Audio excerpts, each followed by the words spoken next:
'Tis the season to shine with H&M.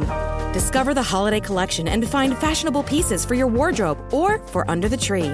Get inspired and dazzle with this year's glam. From tuxedo styles, bow detailed pieces, impressive prints, and more. From unforgettable looks to unforgettable gifts. With fashion finds to home decor, find it all at H&M. Treat your loved ones and yourself this season. Shop in-store or at hm.com.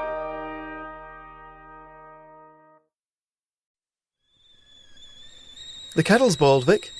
Great. Perfect timing. Just a dash of milk for me, please, mate. Here you go. Shall we get started then?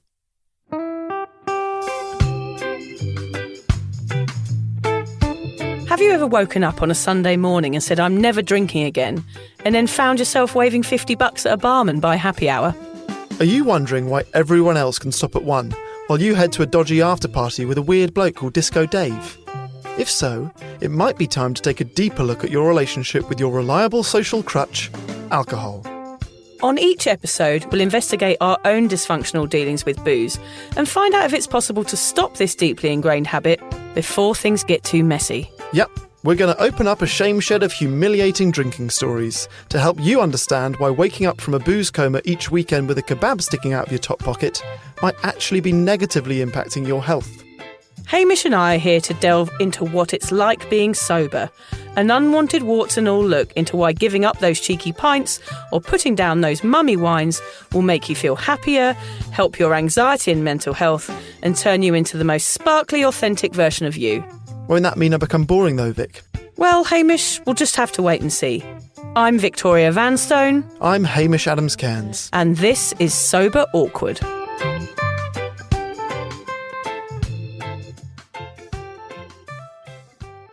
So how open are you with your feelings, Alan? Quite open, really. Oh, that surprises me. Yeah, I feel like I've got the runs again. Hang on, I've got to go. Is that his way of not expressing his true emotions to us? Just run away to the bathroom like you always do, Alan. Just run away and pretend you've got diarrhoea. He's just slammed the door. He's disappeared. So yeah, in today's episode, we're going to be talking about Alan's diarrhoea. Yeah, what? We're going to delve deep into the squishy insides of our favourite sound man to find out the real cause and effect of his irregular bowel movements. What an episode that would make. Please, no. We'll actually be focusing on men's problems with their communication and how this can affect their mental health. Yes, not men's bottoms functions. We understand that focusing on men's mental health is too broad a subject to squeeze into one 40-minute episode, so I hope that I can use my sober gimp as an example. We can gain insight into why some men struggle to open up in the same way as women. More importantly, we want to figure out what role alcohol has to play in it all. We're sticking with sober gimp, are we? We're sticking with the gimp. We want to discuss not only how alcohol can be the cause of mental health issues, but also delve into the dangers of using it as a means of self-medication. Although this episode might come across as one of the heavier ones with less anecdotes of our various drunken mishaps, we cannot underestimate how important this topic is. We hope that anyone listening, of any gender, who is going through a tough time is encouraged to reach out for help. It might just save your life. Yeah, for sure. Although this episode is about men, Vic, I'm actually really excited to get the female perspective on it. A lot of men's inner dialogue concerns what we believe others, particularly women, I reckon, want from us. But I hope that by being open with you and hearing what women actually feel, we might be able to dispel some of those myths. All I want is chocolate and to be left alone from men. Okay, easy to read your mind. That's it. Nothing else is going on up here. I guess it goes without saying that as a woman, we create stories in our heads of what someone feels about us, and alcohol can feed that beast, of course. Rather than being level-headed, our anxieties can take control, particularly if we're drunk or hungover. I'm definitely guilty of that. We fall into the trap of worrying more about what people think of us than how we feel about ourselves. Shall we get started with the numbers, Vic? Yeah, take it away, Hamish. On average, 1 in 8 men will experience depression, and 1 in 5 men will experience anxiety at some stage of their lives. Blokes make up an average of 7 out of every 9 suicides every day in Australia. That is wild to me. That is, yeah. The number of men who die by suicide in Australia is nearly double the national road toll. But it's not just suicide we're talking about here. Men are also more likely than women to die from destructive coping mechanisms like drugs and alcohol. The rate of mental health disorders between men and women is about the same, but fewer men access professional help or a service. In fact, men account for only 40% of Medicare subsidised mental health services in Australia. So what this really boils down to is, why do men feel less comfortable than women to discuss their mental health? And what can be done to save you from turning to the bottle when you're struggling? Let's begin by talking about our own experiences, Vic. So rather than focus on mental health, I want to talk more about struggling to communicate. Yes. That is something that I've definitely felt more.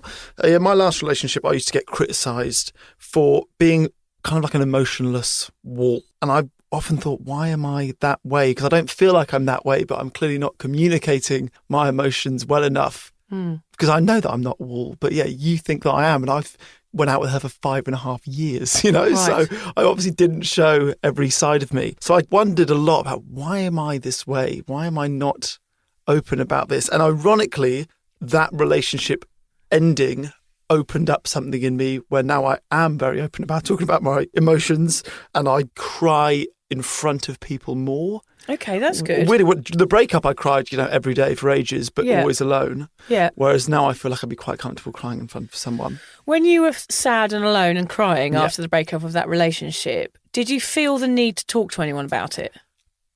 I didn't. Part of me only wanted to talk about it, and part of me didn't want to bore people by being one of those people that just talks about their ex. And I was very conscious of that. I was like, I don't want to ruin your day by calling you up when you're having a lovely weekend and being like, I am having a terrible time every day trying to deal with this thing that's happened to me. So that's what you're saying there, is that you were self-conscious about your emotions. Yeah.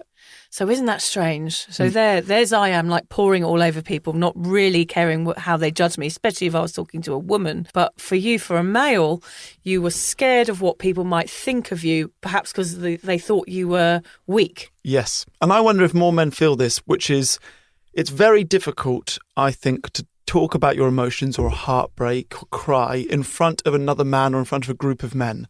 So unless you've got some really close friends who are women, who you feel more comfortable going there with. I'm lucky, I've got one or two that I feel really comfortable going there with.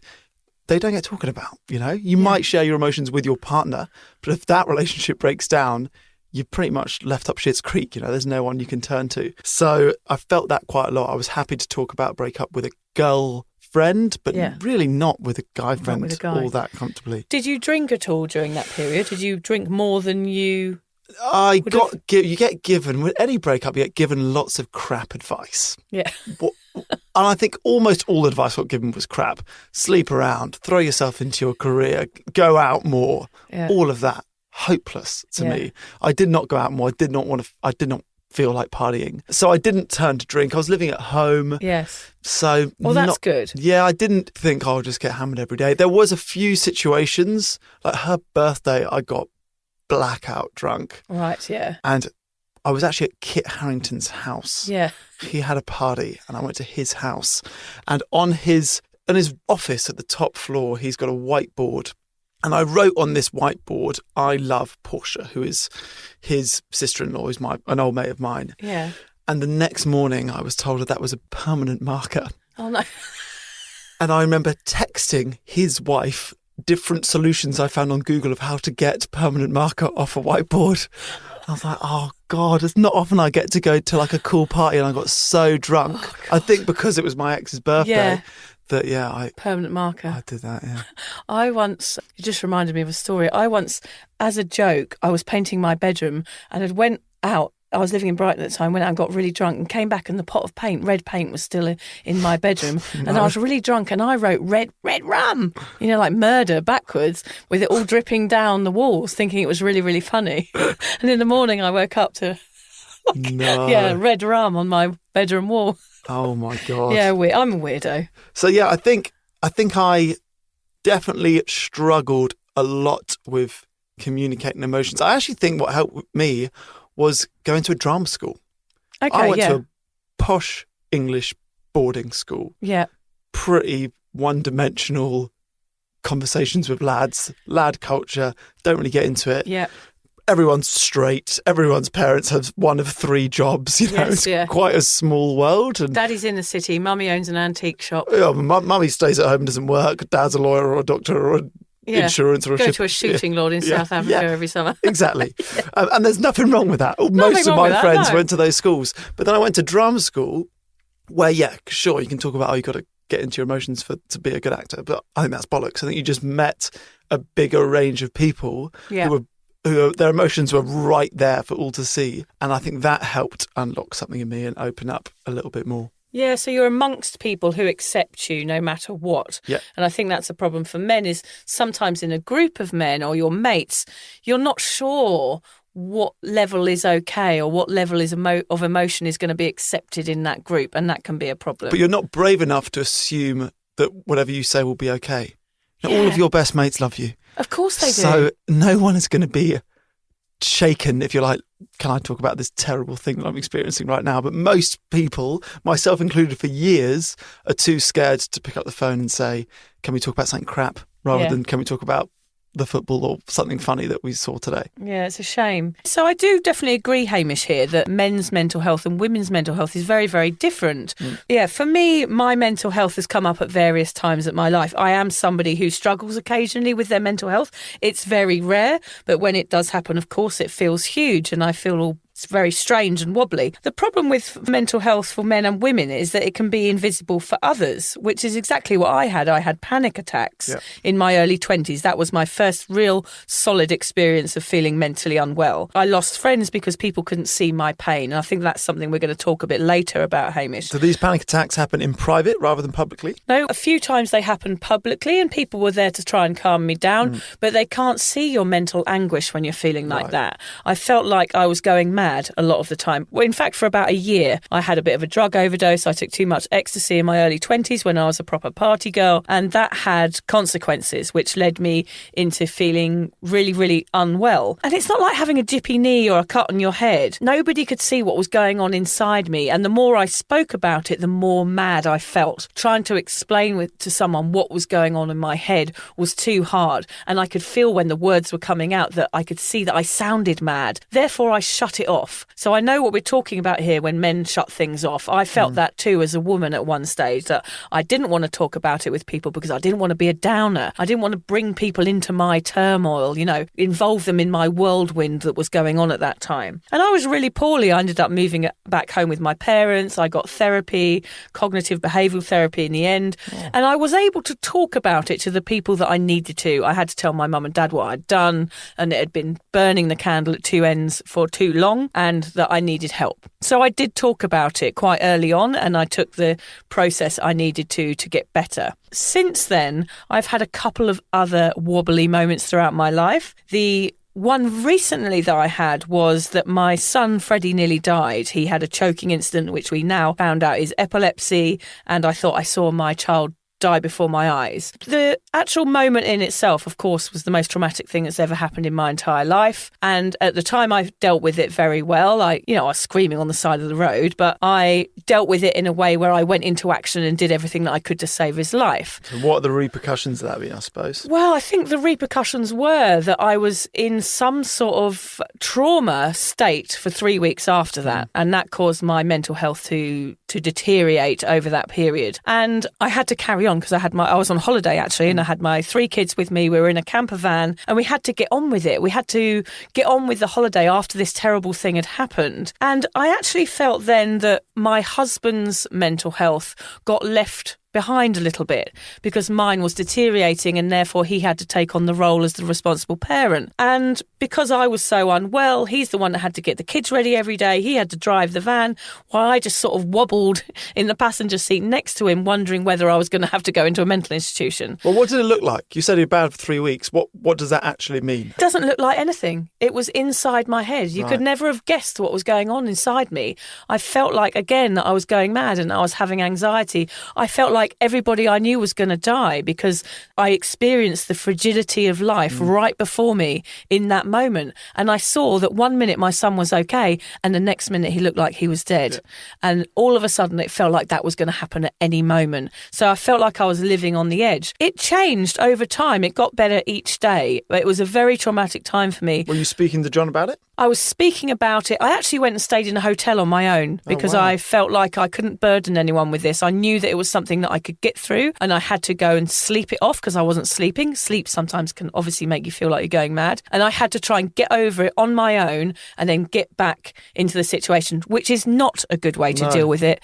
I should have just probably gone to see a doctor or a therapist or got some help from somewhere where I was away, where I was on holiday. Did drinking ever cross your mind during Not that? once. Or would it have done a few years ago, I guess? No, I don't think in that situation. It probably would have done a few years ago. I definitely would have numbed out that anxiety. Well, go to a hotel room. Of course. Yeah, I would have, that would have then spiralled out of control and I probably wouldn't be here right now. But in that situation, I was already 3 years sober and it never even crossed my mind. Good. And that is a point you can get to in sobriety where you just don't think about drinking anymore. I don't think about it hardly ever. Yeah. I don't want to do it because I know in those sorts of situations, I'm not mentally stable enough, Hamish, to be drinking. It causes me to have anxiety and my anxiety causes me to spiral. And I know that I am not emotionally stable enough to be able to do it anymore. So I know myself so well. But I do admit that at that time, I prioritise my mental health over my husband's, which I do feel terrible about. But he deals with things in a different way. And this is the problem that we're going to talk about today, is that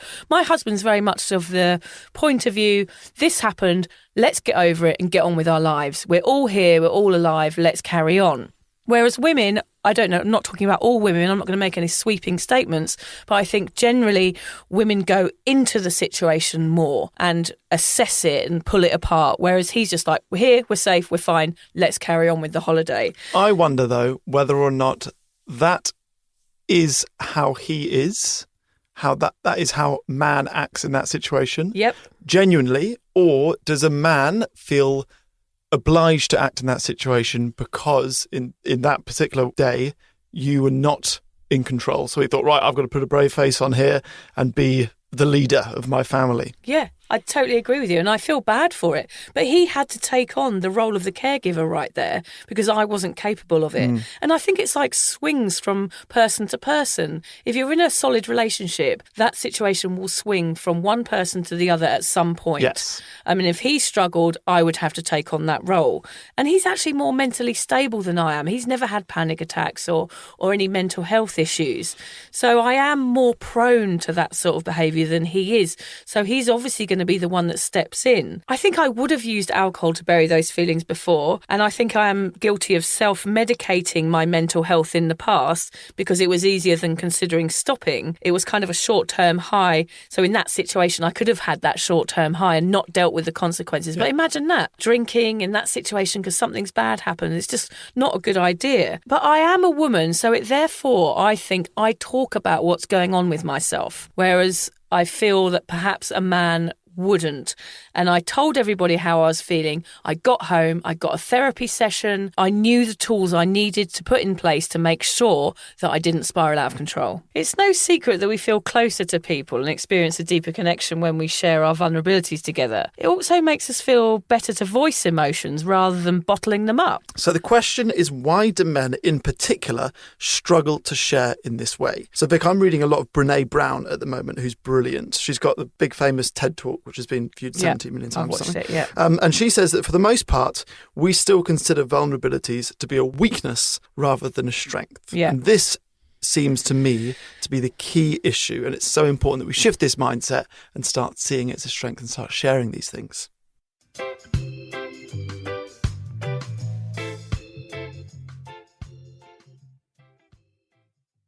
Yeah, it is such an old mindset. I think women are just as much to blame as seeing vulnerability as a weakness rather than a strength, particularly when we were growing up. I mean, I couldn't avoid it in the 80s. Do you think you acted differently based on what you thought women were attracted to, Haim? So I reckon growing up when I was a teenager and first interested in women, when I really didn't understand women at all, I was always jealous of my friends that had sisters. Yeah. I was like, if you've got a sister, you understand women. I only have one brother. I haven't got a clue what's going on. Yeah. So I would have said that women were looking for characteristics like bravery, strength, courage. They were things that were key to women and women's attention. Yeah. In short, you had to be a superhero. I had to be James Bond in order to win women's affections. Yeah. Is that what you were looking for in a man when you were growing up? Well, yeah, all of those things. Back in the day, I just want somebody that was sort of quick-witted, kind, smart, the normal things. Well-travelled, brave, stable, hung like a donkey. Standard.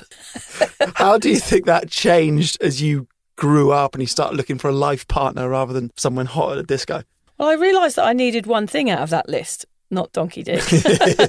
No, really, I met my husband and he had no piercings, no tattoos, no addictions. So he was cool enough for me, and fast forward 17 years later, he's still that person. I'd been through a lot of losers and through experience realised that there's only one thing that was important to me, which was kindness.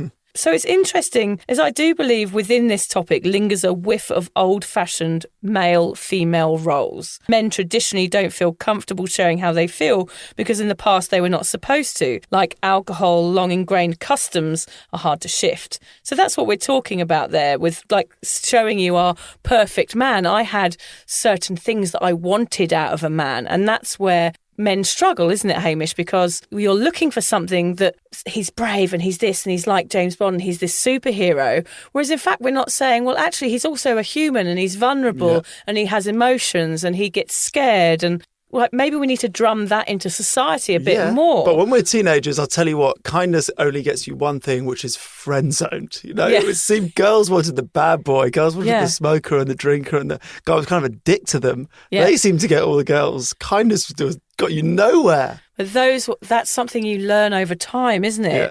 It's funny because that archaic mindset causes men to keep quiet when they should be talking. So we've established that men struggle to communicate on an emotional level that feels much easier to women. But the question remains why?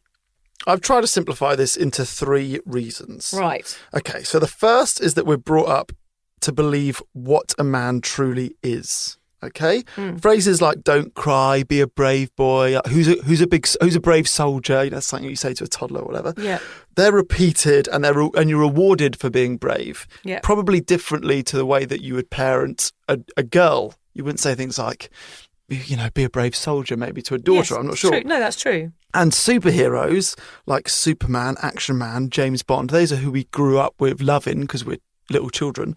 None of those are emotional. When has James Bond or Superman ever had a difficult emotional day? So we idolise cartoon characters or superheroes that only have one emotion, which is bravery, courage, save people. Well, I think that's interesting because what you're saying is like in the media and everywhere we look, we're portraying men as being strong and being the one that stands up, like my husband in that situation. We're portraying them as the solid structure in the relationship that keeps everything together. And actually that's a really toxic message, isn't it? It's actually not true. And we need to level out this sort of male-female emotional bridge so that we can all cross it and meet somewhere in the middle. So what's your second point? Okay, so my second one is that this is a generational problem. So from my experience, my dad, who is my big role model, is not emotional at all. Okay, and I think that's not uncommon in that generation above us. So I remember him saying, I interviewed him for a podcast about his dad dying. He was very young when his dad died. Right. And I said, did you cry?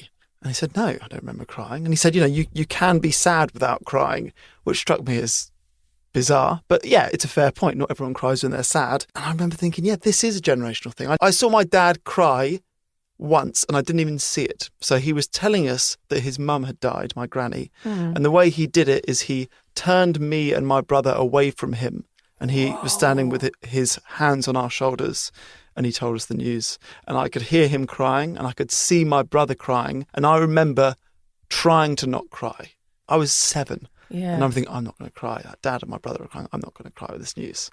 That was me being told my granny died. That's crazy. Yeah. I mean, that's a perfect example, isn't it, of like us hiding our emotions and turning away from them and saying, look, I'm a man, I'm not going to cry in front of people. The older generation thought therapy or psychology, I think, was a waste of time. My dad certainly, if I say I've been in therapy or I've got a psychiatrist session come up, he's like, waste of time. Yeah. Yeah, it's really that attitude of just pull yourself together. What's wrong with you? It's talking about yourself. It's almost like an army attitude, like a post-war attitude. Like, come on, chin up, we're British, get on with it.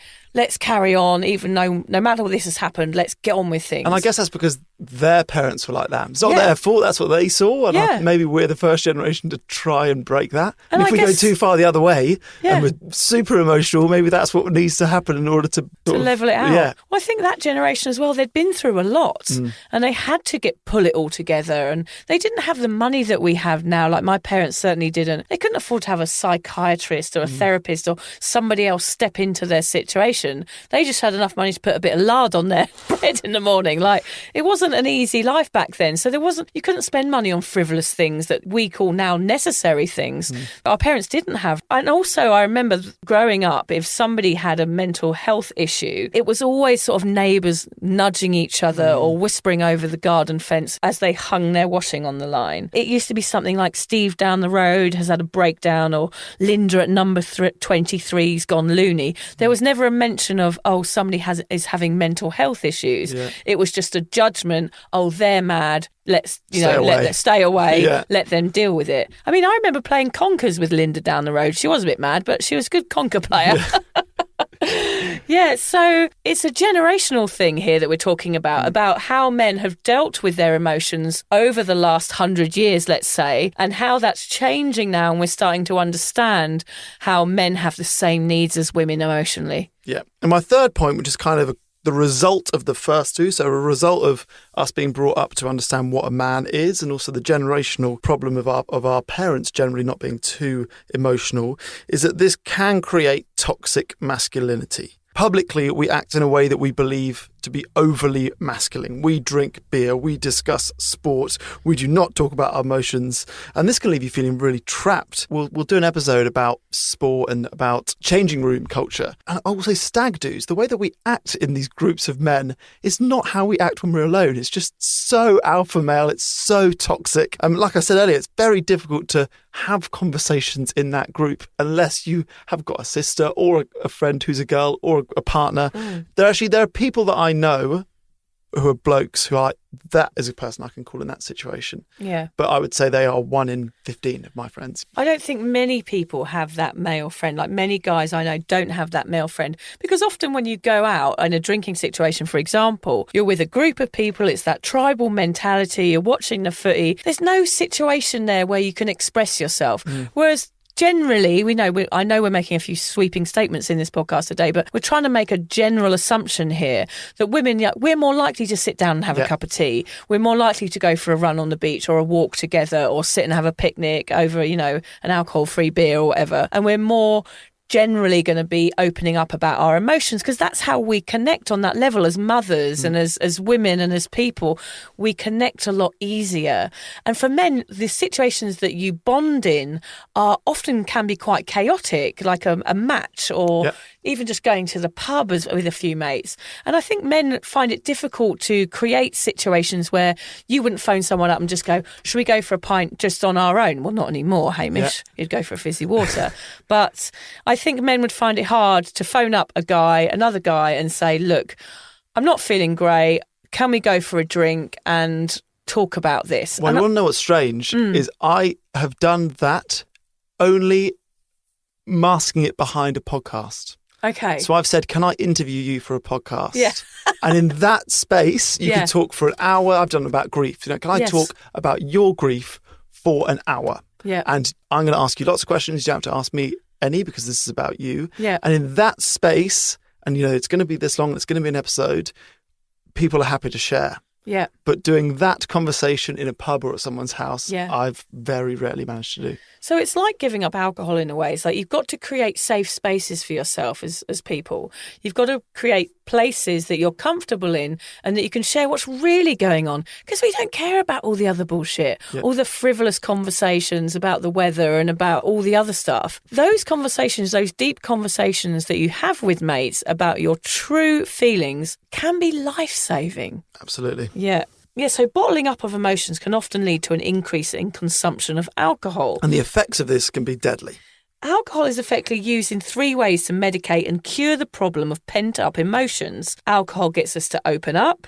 Alcohol is used to numb any emotions. And using alcohol as a means of feeling connected. So what we're doing there with all of those things is actually drowning out what's going on, getting a few beers down our neck and pretending it's not okay, and then waking up the next morning with exactly the same problem, but with a hangover on top of it. Just never addressing the issue. Yeah, never addressing the issue, and then the ball keeps rolling and gathering speed, and that's when your mental health will start to spiral out of control. So it's so dangerous. So what really we wanted to do this podcast today, because Hamish is here to give the male perspective on this. And it's just so fascinating to hear, Hamish, that, you know, men do feel like this. And I do feel sort of responsible in some way. And I think as women as well, we can help by nudging you, not like we don't nag you enough, by poking you and saying, are you okay? And do you want to talk about something? Because I think we can have that role as well. It doesn't have to be you talking to a male. It can be you talking to me or, you know, anyone. It's funny because actually talking to your partner can be the hardest person to speak to as well. Yeah. Because that's almost, you'd want a wife or a partner to say, do you want to talk to someone about it that's not me? You know, talk to that friend of yours. Try and be the middle person to initiate that conversation could be equally helpful. So true. So how do we change the way that we approach discussions of this kind to encourage more men in particular to talk? The Men's Line Australia website suggests a few ideas which I think are brilliant. New non-traditional ways of providing support. Hamish, I think you're going to tell us about One Wave. Yeah, so One Wave is fantastic. It is a mental health group. They meet at the beach. I used to do it in Bondi, but beaches all over Australia do. Actually, all over the world, I think. And you meet up. Everyone wears fluoro because mental health is invisible. So we wear fluoro so everyone can see us. Great. And you sit in a circle and there'll be some sort of topic, but generally people are sharing their experiences of mental health in a really safe space. And then everyone will either go for a surf or do a yoga session, and then everyone goes for a coffee afterwards. And that idea of sitting in a circle with complete strangers and everyone's dressed up, I loved it. I actually found far more comfortable discussing this sort of stuff with a complete group of strangers than I did people that I knew or a therapist. Because you're not going to be judged because you know they're there for the same reason. Yeah. Changing the messaging and language around this topic. For example, counsellors are changed to use a style that's based around communicating about goals and solutions rather than just talking about feelings. So we're saying they're more structured help. It can be you sitting with a mate, but also you can find someone who really knows how to pin down what is going on with you. Yeah, and that use of language can be really effective. Providing support specifically for men. Men communicate differently to women, obviously. There's plenty of arguments about that. Yeah. And implementing some really simple concepts such as shoulder-to-shoulder conversations with minimal eye contact have had a huge difference. I actually did not know that until I read this one. So that is a fact. Yeah, have a conversation side by side rather than let's sit opposite and talk about our emotions. Yeah, that would work. Men might feel uncomfortable having an eye-to-eye emotional talk, whereas side-to-side, like I said, One Wave, we're sitting in a circle, so that is shoulder-to-shoulder. Makes a lot of sense. Does make sense. That's interesting. So just asking the question, are you okay, in a quiet, safe space over a coffee or after a surf is really going to help. Check in with your mates. Sobriety helps with this. It allows deeper connections with people. And that's something that I've changed a lot with. As before, I had panic attacks and I was embarrassed to tell people about myself when I was in my early 20s. But as I got older, I educated myself about my mental health and understood that the only way that I was going to get better was to actually talk about it. And that's what I've done. And that's how I now know, even though I do wobble occasionally, I do know I'll be all right. Yeah. I won't let it get to the point where I'm feeling suicidal, for example, because I know the steps that I have to take, and that is to get somebody else to step in to help me. Yeah. On that, actually, a friend of mine, Albie, always talks about asking, how are you today? Yes. Just saying, how are you? Adding today rather than how are you is such an easy way to make people actually tell you how they feel. Brilliant. Yeah. How are you feeling like right now? Yeah. How are you actually feeling right now? Like really try and pin it down. Yeah, the biggest lesson that I've learnt through all this, which I love to share, is that I was under the impression that my friends and family didn't want to hear me complaining about struggles in my life. Yeah. And they didn't want me to ruin their day by telling them about my heartbreak or any other problems. But the truth is this. By not sharing with them, I was inadvertently sending them the message that I don't want to hear their stories when they're in a similar position. And that is such a dangerous loop that keeps us from true connection. That is a brilliant paragraph there, Hamish.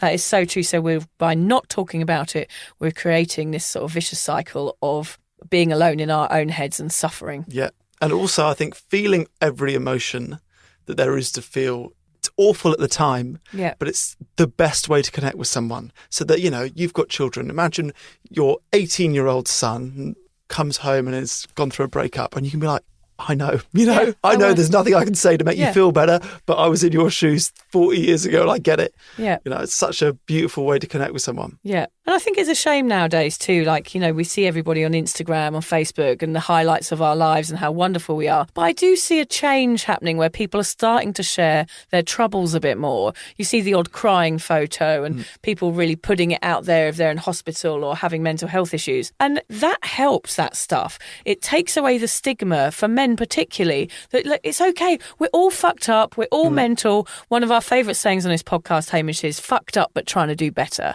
And that's all we are. We're just humans and we're trying to do our best. Everybody knows life isn't perfect. So the more you're open about your fuck-uppery, the better. If someone you know is struggling mentally, you might not be able to see it. They will look okay, say, yeah, I'm fine, and seem to be getting on with life. When in fact, they could be keeping their true feelings under wraps because they're embarrassed, scared, or don't want to burden you with their issues. Keep asking if you're worried. That one question means you care, and sometimes that one thing is enough. And if it's you that's struggling, one of the best things you can do is to stop drowning it out with booze. Doing that won't solve a damn thing. Instead, take the steps you need to get better. Answer that friend honestly and be kind to yourself for once. Get help. Yeah, as they say, this is so true. You can't solve your own problems with the same thinking that created them. I mean, that was something I definitely had to learn. Yeah. So yes, Hamish, we need to talk about your challenge. Oh, yes, it is challenge time. Yes, it's challenge week, yeah.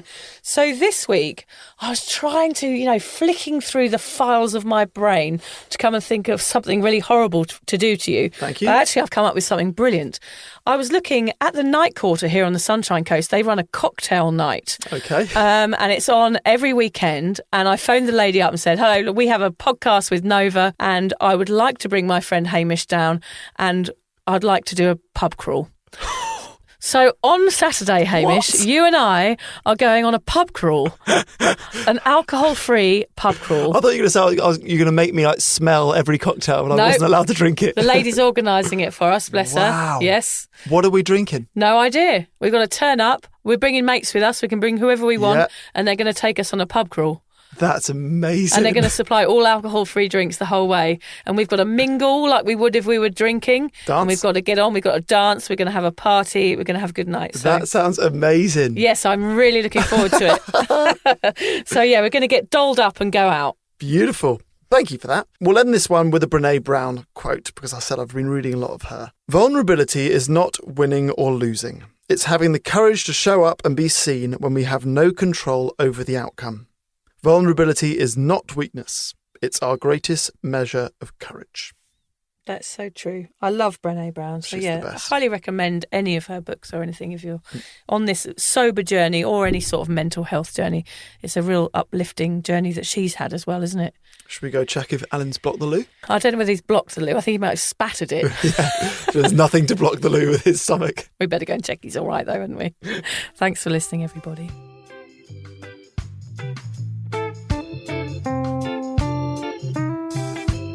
If you're questioning your relationship with booze, you're struggling to moderate, or your hangovers are causing anxiety, it might be time to reach out for some support. Yeah, just talk to a mate about how you're feeling, contact a local doctor, find an AA or sobriety group. Vic's got one. Yeah, just head to www.cuppa.community. Remember, if you're questioning yourself, it might be time to seek support. Even though this journey can be awkward, it is definitely worth it. And if you've enjoyed the Sober Awkward podcast, don't forget to review it, rate it, and share it with your mates. Do they have to share it with their mates? Yeah, of course they do. I'm not doing this for nothing, Hamish. Bloody hell. How do they share it?